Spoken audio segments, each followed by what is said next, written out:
نحمدہ ونصلی ونسلم علی رسول الکریم۔ السلام علیکم ورحمۃ اللہ وبرکاتہ۔ سامعین ناظرین، امید کرتا ہوں کہ آپ تمام احباب خیر و عافیت سے ہوں گے۔ آج ایک بار پھر ہم اللہ تبارک و تعالیٰ کی توفیق خاص سے سلسلہ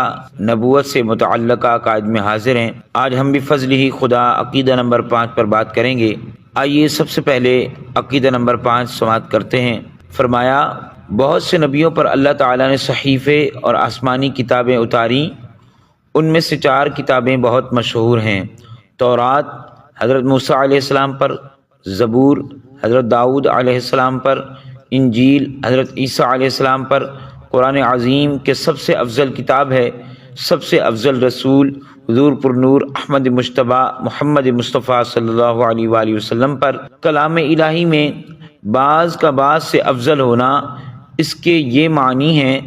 کہ ہمارے لیے اس میں ثواب زائد ہے، ورنہ اللہ ایک، اس کا کلام ایک، اس میں افضل و مفضول کی گنجائش نہیں ہے۔ تو یہاں پر یہ بات یاد رکھیے، اس عقیدے کے اندر یہ بتایا گیا کہ اللہ تبارک و تعالیٰ نے بہت سارے صحیفے اور آسمانی کتابیں اتاری، لیکن ان میں سے 4 مشہور کتابوں کا ذکر فرمایا، جن میں تورات، زبور، انجیل اور قرآن عظیم ہے، اور یہ 4 انبیاء کرام علیہ الصلوۃ والسلام پر نازل ہوئیں، جن میں حضرت موسیٰ علیہ السلام، حضرت داؤد علیہ السلام، حضرت عیسیٰ علیہ السلام اور کریم نبی حضرت احمد مجتبیٰ محمد مصطفیٰ صلی اللہ علیہ وسلم کی ذات ہے۔ اب یہاں پر جو بات سمجھائی گئی وہ یہ تھی کہ کلام الہی میں بعض کا بعض سے افضل ہونا، یعنی کچھ حصہ کلام الہی میں کچھ سے افضل ہونا، اس کے معنی یہ ہیں کہ ہمارے لیے اس میں ثواب زائد ہے، ورنہ اللہ تبارک و تعالیٰ کی ذات ایک ہے، اس کا کلام بھی ایک ہے، اس کی بارگاہ کے اندر افضل و مفضول کی کوئی گنجائش نہیں۔ یعنی اس کے جتنے بھی کلام ہیں، جتنی بھی کتابیں اتری، وہ اس کے اتارنے میں ایک جیسی تھی، اس کے نازل کرنے میں ایک جیسی تھی، اس کا کلام ایک جیسا تھا، اس کی باتیں ایک جیسی تھی۔ ہاں، یہ جو ہمیں کہا گیا کہ قرآن حکیم جو سب سے افضل کتاب ہے، اس میں یہ کہ ہمارے اور آپ کے لیے ثواب زائد ہے۔ اگر کوئی یہ کہے کہ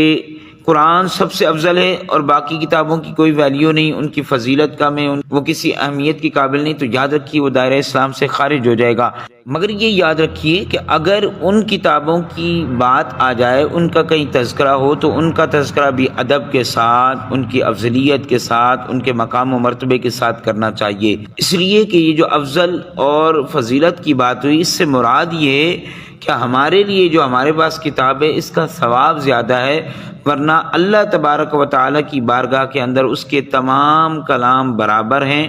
ان کی عظمت وہی ہے جو سب کتابوں کی ہے۔ بس شان یہ ہے کہ اللہ نے اپنے محبوب پر اس کلام کو نازل کیا، تو محبوب کی فضیلت زیادہ، اس کلام کی فضیلت زیادہ، مطلب یہ کہ ہمارے لیے اس میں ثواب زیادہ ہے۔ اللہ تبارک و تعالیٰ اپنے محبوب کے صدقے سے ہم سب کو اچھے اور سچے عقائد کے ساتھ جڑے رہنے کی توفیق عطا فرمائے، اور ہمیں ان عقائد پر عمل پیرا ہونے کی بھی توفیق عطا فرمائے۔